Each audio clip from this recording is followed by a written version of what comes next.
Yeah, dear student, welcome back to the business study class, and today we continue with our chapter 12, that is consumer protection. So in your daily life you might have heard about the several news about the exploitation of consumers. Clear? In several cases regarding electricity department is charging extra, somebody has promised something and is not able to get that thing. Just few days back I read one case study in which what is happening, a car dealer promised an average of 25 kmph, but the car is not giving, so he filed a complaint against that company and got a claim of rupees 1 lakh. So there are several instances where companies have promises, done the fake promise, did the misleading advertisement and exploited the customers. In order to protect that, government has introduced Consumer Protection Act 1986. Clear? So today we are going to study it. So as you already know that our economy is a mixed economy, and it's a free economy, means whatever you want you will get it and the businessman will provide to you, and customer is said to be the king of the market. Customer is said to be the king of the market. Clear? So before the introduction of the customer as a king, what was happening? There was one saying that caveat emptor. What does it mean? It is an Italian term. It simply means caveat emptor means let the buyer beware.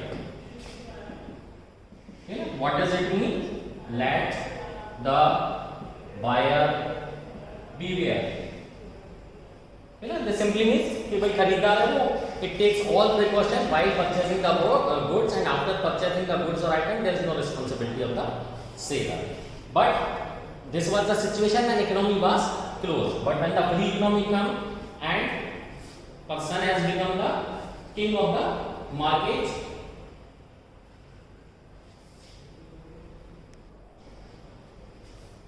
so after the introduction of the free economy, when there is a large numbers of the producers in our country, this thing has changed and the customer is treated as the king of the market. So the term has changed to caveat vendor. Now what does it mean? Let the seller beware. Let the seller beware means before selling the goods, seller must also be assured about the quality goods. The buyer is already cautious, but seller has to also be more cautious before selling the goods and before claiming or promising anything. Clear? In order to have a good society, because we have already studied the socio-economic concept.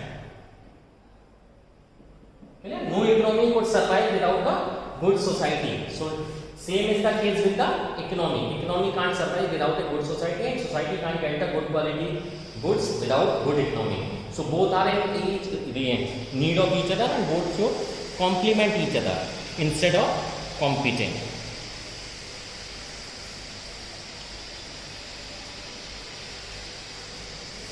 Clear? So the Consumer Protection Act has got a huge scope.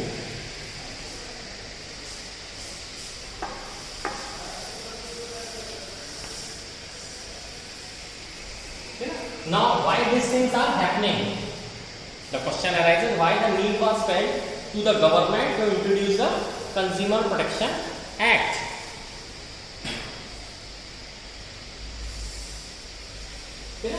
So they see a scope from consumer point of view. So what is the scope from why these things are happening? Because of the consumer ignorance.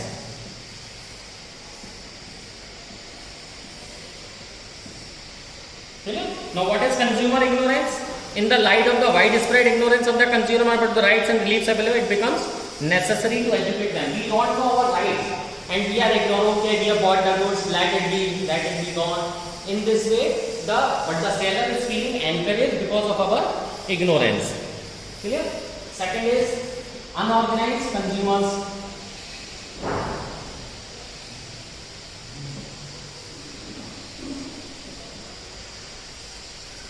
Unorganized consumers. Consumer used to be organized in the form of consumer organization which would take care of their interest. You know, now what is happening? Alone consumer can't do anything. But if we are collected, united, then we can take good amount of the action against that misleading company.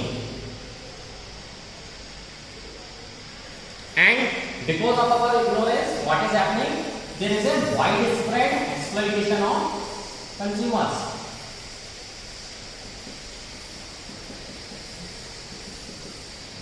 There is a widespread exploitation of consumers. Clear? Now, from the business point of view,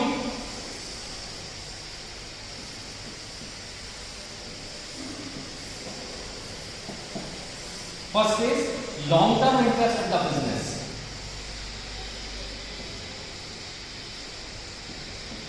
If you want to, you have studied going concern assumption in the accountancy, which says business will go on for an indefinite period. Clear? So, in order to carry your business for indefinite period, you shall not adopt any unscrupulous malpractices.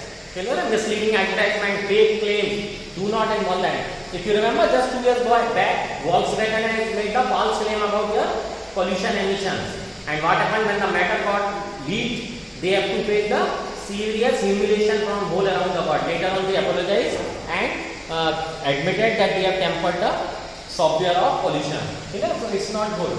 It will destroy your long-term interest of the business. Second, business uses society resources. Where you are going to sell your goods under the society. So what you are doing? You are using society resources. So use it wisely and judicially.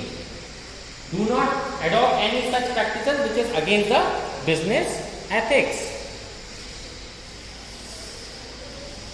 Next, again, this is the social responsibility.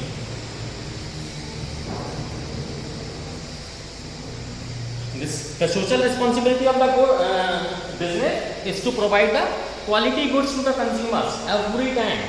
That is why you will see some companies are doing business since a century or more than half a century. Why Tata is running its business for more than 1.5 century? Because they are doing good care of this concept, social responsibility or concept which you have already studied. Moral justification. Now what does it mean? It is the duty of every business enterprises to provide quality goods. Amul is famous in the whole world for their purity of the milk. So this is the moral justification to take care of the consumer interest and avoid any form of their exploitation. And if you will continuously involve in these things, this will lead to the government intervention. If you are continuously doing the malpractices, then government will intervene in your business and issue rules and regulation related to that. Clear? So, our Indian framework consists of the lots of the rules and regulations related to the legal protection to the consumer. So, we are going to study the several other acts which are designed for to safeguard the interest of consumer. So, first is CPA, Consumer Protection Act 1986, which we are already studying. Clear? Second is Indian Contract Act.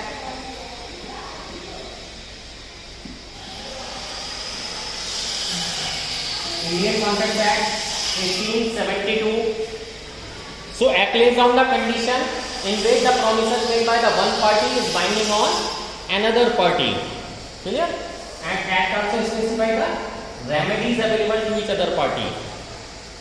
Next is Sale of Goods Act.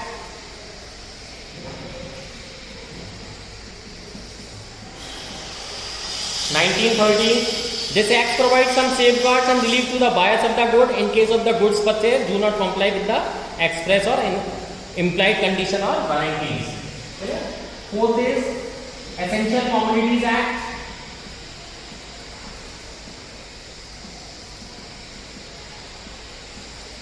Sometimes what happens? The supply of the goods may get hampered because of any reason and the price may come uncontrolled. In that case, government will take care of those essential commodities and fix the price for that. Clear? Next is AgMark. You might have heard about this word, but it is a Agriculture Produce Grading and Marking Act 1937. This act provides grade standards for the agriculture commodities and livestock products. The act established the condition which govern the use of standard and lays down the procedure for grading, marking and packaging of agriculture produce. That is Agriculture Produce Grading and Marking Act. Okay. Next is prevention of food adulteration.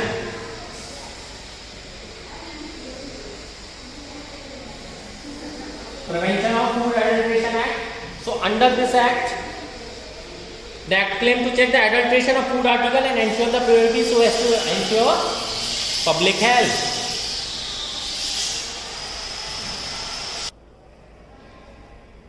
Okay. Next is standards of weight and measures.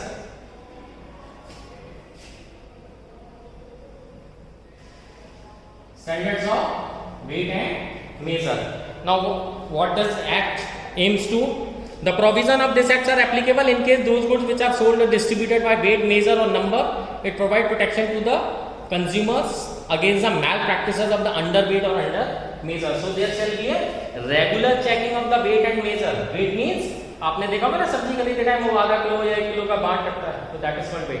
Measures means cloth is given by measuring 1 meter, 2 meter. So if they do anything, so this act is designed to protect the interest of the consumer for this purpose.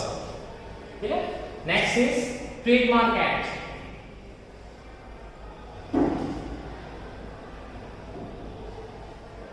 Now this act has repealed and replaced the Trade and Merchandise Act 1958. The act prevents the use of fraudulent marks on the product.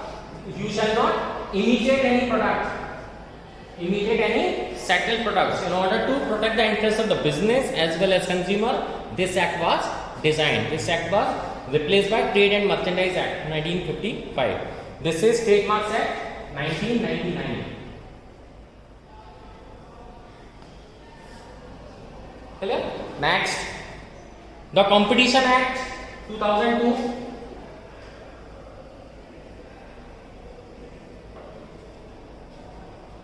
This act was again replaced by has replaced the MRTP Act, Monopolies and Restrictive Trade Practices Act 1959.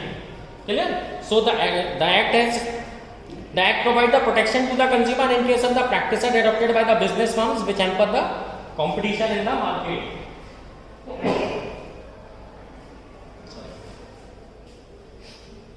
Next is Bureau of Indian Standard Acts. Next and last. Bureau of Indian Standards. Now, the Bureau of Indian Standard has been set up under the Act, has two major activities: formulation of quality standards for the goods and their certification through the BIS certification. Clear? This ISI mark is used for electrical and electronic appliances. This means if ISI mark is there, it's totally safe. You have seen the grading of ACs, fridge, refrigerator, 2-star, 3-star. So these all standards are designed by Bureau of Indian Standard, BIS. And you have to put that mark on their product only after assuring that the goods conform to the prescribed quality standards. The Bureau has also set up a grievance cell where consumers can make a complaint about the quality of the product carrying the ISI mark. Clear? So I hope these things are clear to you. In the next class we will discuss some again more videos. Thank you.